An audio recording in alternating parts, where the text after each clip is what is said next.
उत्तर प्रदेश के इटावा में एक जनसभा को संबोधित करने के लिए मैनपुरी से सांसद डिंपल यादव पहुंची, जहां उन्होंने अपनी पार्टी के प्रत्याशी के लिए जनसभा को संबोधित किया तो वहीं भारतीय जनता पार्टी पर जमकर निशाना साधा। इटावा लोकसभा सीट पर 13 मई को होने वाले चुनाव को लेकर समाजवादी पार्टी ने अपने जिले में तैयारियां जोरों के साथ शुरू कर दी हैं।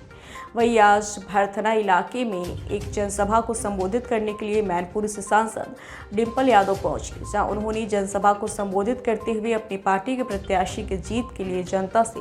वोट मांगे। उन्होंने जनसभा को संबोधित करते हुए कहा है कि देश में लगातार महंगाई, बेरोजगारी बढ़ रही है। चौथे चरण की तैयारी किस तरह से देख रही हैं आप चुनाव? मैं समझती हूँ कि समाजवादी पार्टी और इंडिया गठबंधन की जो अलायंस हुआ है, कहीं ना कहीं बहुत ही सकारात्मक नतीजे अब देखने को मिल रहे हैं, क्योंकि 3 चरण के चुनाव हो गए हैं और कहीं ना कहीं जो लोग 400 पार का नारा दे रहे थे, अब वो नारा देना बंद हो गया है और मजबूती के साथ गठबंधन मैं समझती हूँ आगे बढ़ रहा है। 400 नारे को किस तरह देख रही हैं, कितनी सीटें को देख रही हैं बीजेपी को? ये तो मैं नहीं बता पाऊँगी, लेकिन इतना मैं कह सकती हूँ कि सभी वर्ग के लोग और सभी समाज के लोग अब बदलाव और परिवर्तन चाह रहे हैं और कहीं ना कहीं हमारे युवा, हमारी माताएं बहनें, महिलाएं, हमारा जवान, हमारे किसान, जिस तरह का 10 साल का प्रकोप इस सरकार का रहा है और जिस तरह शांतिपूर्ण ढंग से भी किसी को आंदोलन करने की इजाज़त नहीं थी, तो मैं समझती हूँ कहीं ना कहीं सभी समाजों पे ये जो दबाव की राजनीति का प्रयोग हुआ है, अब सब मिलके भाजपा को हटाना जा रहे हैं। तीसरे चरण में राजनीति का दावा भी लगाया गया था, उसमें जैसा कि आरोप लगाया गया था, कई तरह की शिकायतें भी मिली थी। चौथे चरण में इस तरह की शिकायतें ना आए, उस तरह के लेकर किस तरह की तैयारी समाजवादी पार्टी ने की है? मैं समझती हूँ क्योंकि मैनपुरी में देखा जाए जो व्यवस्थाएं प्रशासन द्वारा की गई थी, वो ऐसा महसूस हो रहा था कि प्रशासन चुनाव लड़ रही है, लेकिन मैं धन्यवाद देना चाहूँगी मैनपुरी के सभी लोगों का, जिसने प्रखर होके वोट डाले और बिना दबाव होने के बावजूद भी पूरा वोट समाजवादी पार्टी को जो देने का काम किया है, उसके लिए मैं सभी लोगों का बहुत बहुत धन्यवाद देना चाहूँगी। डिंपल जी, आज पाली के भरथना में आपने जनसभा को संबोधित किया, अपार जनसभा देखने को मिला, भीड़ अनियंत्रित भी हो गई वहाँ पर, किस तरीके का माहौल देख रही हैं आप इटावा लोकसभा? क्योंकि वो भरथना ब्लॉक था और कहीं ना कहीं आदरणीय श्रद्धेय नेताजी भी वहाँ से लड़े हैं और पहले 2009 से पहले ये जो ब्लॉक था ये कन्नौज में था, तो कहीं ना कहीं जो लोगों का प्यार और समर्थन मिला, मैं समझती हूँ, क्योंकि मुझे ऐसा महसूस हुआ कि मैं परिवार वालों के बीच ही जा रही हूँ वहाँ पे, और मैं समझती हूँ कि इस बार जो इटावा की जो सीट है वो हम जीत रहे हैं। आपकी बेटी अदिति ने आपके लिए प्रचार प्रसार किया, आप अपने पिता के लिए कन्नौज में प्रचार प्रसार कर रही है, क्या माना जाए भविष्य के लिए तैयारी है? नहीं, क्योंकि समय बहुत कम मिला और बेटी हैं, तो कहीं ना कहीं वो अपना योगदान देना चाह रही थी, तो जहाँ उसने मुझे बहुत सारे दिन का योगदान दिया, वहीं अपने पिता को 1-2 दिन का योगदान दिया। अच्छा, 3 चरण का चुनाव हो चुका है, चौथा चरण है, लगातार पॉजिटिव दिखा अभी तक तो विपक्ष को, चौथे चरण में कैसे देख रहे हैं? ये चौथा चरण, तीसरे चरण के बाद मैं समझती हूँ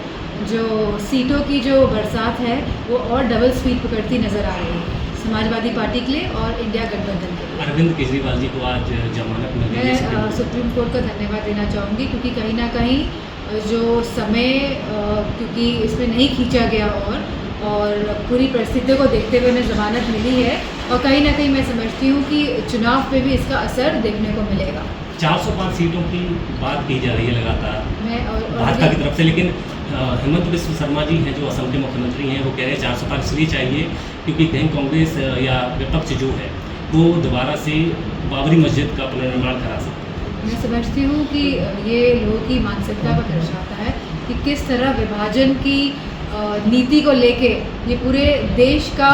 कहीं ना कहीं देश को पीछे जाने की बात कर रहे हैं। आज क्योंकि युवाओं को रोज़गार देने में असमर्थ रही है सरकार, कहीं ना कहीं जहाँ किसान अपनी MSP को जब मांगते हैं, जब मांग रखते हैं और झूठे वादों के तहत ये सरकार उनको MSP भी नहीं दे पाई है और पूरी दिल्ली को जहाँ छावनी की तरह तब्दील कर दिया गया था और किसानों के जो आंदोलन हो रहा था उस पर जहाँ बुलेट चलाई गई, जहाँ गैस के गोले छोड़े गए, तो मैं समझती हूँ कहीं ना कहीं उस बात को समझ रहे हैं कि आज सभी समाज के लोग और सभी वर्ग, हमारी माताएं बहनें महिलाएं, किसान और जवान और युवा जो आज अपने आप को कहीं ना कहीं बहुत ज़्यादा प्रताड़ित महसूस कर रहे हैं, तो कहीं ना कहीं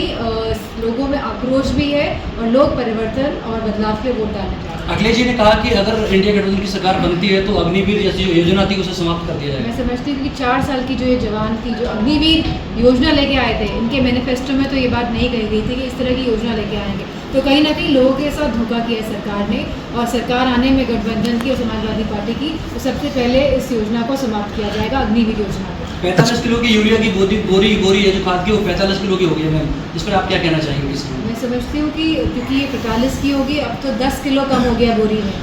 और आने वाले 5 साल में हो सकता है 15 किलो कम हो जाए। तो लोग समझदार हैं और बदलाव के लिए और परिवर्तन के लिए वोट डालेंगे। इस चुनाव में सब मैम कितनी सीटें आ रही हैं यूपी में? ये मैं नहीं बता पाऊँगी, लेकिन समाजवादी पार्टी का और गठबंधन का बहुत अच्छा चुनाव चल रहा है और बहुत अच्छे नतीजे आएंगे। एक आखिरी सवाल है, जिस तरह से इंडिया गठबंधन बना है, बीजेपी कह रही है कि 2 युवाओं की जोड़ी है वो फ्लॉप होगी, तो क्या लग रहा है बीजेपी इस जोड़ी से डर गई है क्या? कहीं ना कहीं मैं समझती हूँ कि इस बात का अंदाज़ा भारतीय जनता पार्टी को भी है कि वो पिछड़ रहे हैं, जैसे जैसे चरण आगे बढ़ रहे हैं भारतीय जनता पार्टी पिछड़ती जा रही है। ठीक है, ठीक है।